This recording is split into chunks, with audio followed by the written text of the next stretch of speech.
Are you having difficulty mind mapping? That's the topic I'll be addressing today in The Right Question. I'm Daphne Gray Grant, the publication coach.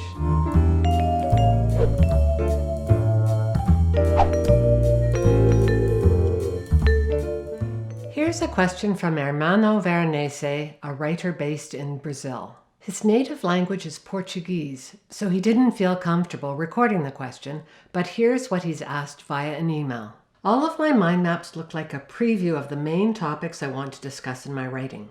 I guess my brain isn't used to this more creative approach. How do you suggest I overcome this block? Then, suppose I manage to mind map in the right way, what do I do next? My mind map looks like a cloud of chaotic ideas and facts.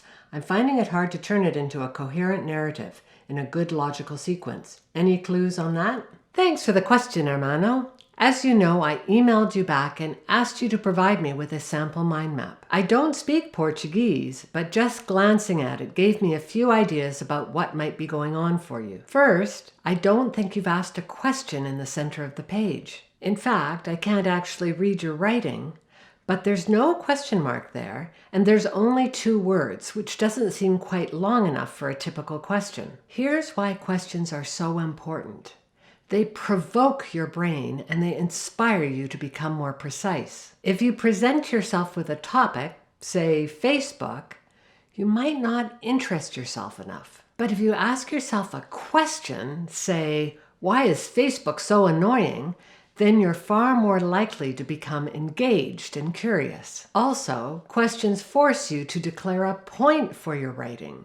And points are something that readers really want to see. Your goal should not be simply to share information with people. That's way too vague and boring. Instead, you want to convince your readers of something. Again, without speaking Portuguese, I can only guess what you wrote in the other bubbles. But I imagine they are general categories of the sort you might find in an outline. Mind maps should be way more creative than that. Let me share a mind map I produced for a blog post I wrote about the fear of writing. Link below. Here's the handwritten version first.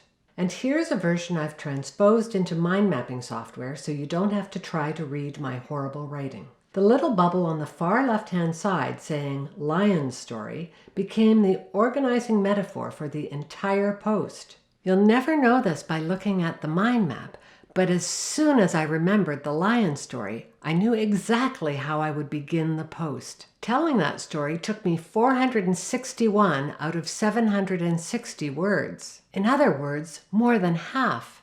And ostensibly, that story has nothing to do with writing. But it's interesting, and it makes an emotional connection, and that makes the entire post more compelling. Also, I spell out some writing lessons from the anecdote at the end. Mind maps are not outlines turned sideways. They are graphic documents meant to explore stories and metaphors and emotional connections. When you have the right question at the center of the page, you'll know when you're ready to write, because you'll feel excited and lifted up. Also be aware that one mind map does not necessarily equal one story. If you suddenly feel inspired to write when you're only halfway through the mind map, then stop mind mapping and start writing. On the other hand, if you don't feel inspired after the first mind map, then use the first one to create a different question for a second mind map. And if that one doesn't inspire you either, then do a third mind map. And if that one doesn't work, do a fourth. Do a 5th, 6th, and 7th if necessary. A mind map should take only 3 to 5 minutes to do,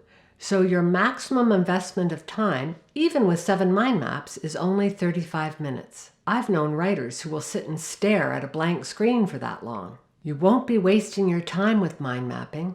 Instead, you'll be making yourself far more familiar with your topic. Finally, let me wrap up with a quote from the late American writer Maya Angelou. You can't use up creativity. The more you use, the more you have. Hermano, a mind map is not an organizational tool. It's an inspirational one. Don't expect it to tell you the order in which you should write information. Instead, expect it to get you excited about the idea of writing. I've done lots of posts and videos on mind mapping. See the link below to get access to all of them.